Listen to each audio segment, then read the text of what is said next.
নির্বাচনের ক্ষেত্রে অস্ট্রেলিয়ার একটা সহায়তা আছে এখানে। ইলেকশন কমিশনের উপর একটা বড় ধরনের সহায়তা তারা করে এবং সেটা করছে ইতিমধ্যে এবং তারা সেটা এগিয়ে নিয়ে যাচ্ছে। তারা চাচ্ছে একটি সুষ্ঠু নির্বাচন যাতে বাংলাদেশে হয়ে যায় এবং তার জন্য তাদের সহযোগিতা অব্যাহত থাকবে। তাদের বাংলাদেশের সার্বিক রাজনৈতিক পরিস্থিতি এবং আমাদের আগামী দিনের বাংলাদেশে আমরা আমাদের রাজনৈতিক পট পরিবর্তন করে একটা গণতান্ত্রিক বাংলাদেশ এবং তার ফলশ্রুতিতে যে দুই দেশের মধ্যে সম্পর্কগুলো গড়ে ওঠার প্রয়োজনীয়তা আছে সেগুলো গুরুত্বের সাথে আলোচনা হয়েছে।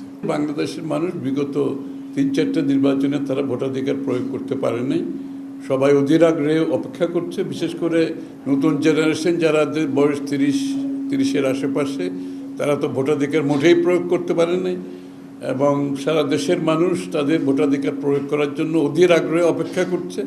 সুতরাং আমরা মনে করছি, ওরাও মনে করছে, সবাই আগামী নির্বাচনে ভোটার টার্ন আউট খুবই ভালো হবে।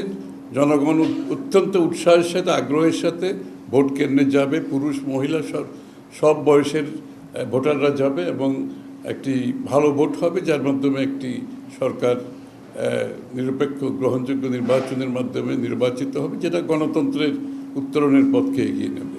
সংস্কারের উদ্যোক্তা হচ্ছে বিএনপি, এখন না, এটা অনেক আগে থেকে বাংলাদেশের সব সংস্কারের উদ্যোক্তা হচ্ছে বিএনপি। সুতরাং এবারও তাই হয়েছে। আমাদের ভিশন 2030 থেকে শুরু করে 27 দফা 31 দফা এবং এটা জনগণের কাছে নিয়ে যাওয়া এটাকে এবং এটা বাস্তবায়নের জন্য যে একটা জাতীয় সরকার গঠন করা, এগুলো সব আলোচনায় আসছে এবং এটা দ্রুত নির্বাচনের দিকে যাওয়াটাই হচ্ছে দেশের জন্য গুরুত্বপূর্ণ। যখনই নির্বাচনের পরিবেশ ভালো ছিল বিগত দিনগুলোতে আগে, আপনারা দেখেছেন এটা কিন্তু রাজনৈতিক দলগুলো সবচেয়ে বেশি কিন্তু এই স্থিতিশীলতা রক্ষা করতে চায় আর ভোটাররা সবচেয়ে বেশি স্থিতিশীলতা রক্ষা করতে চায়।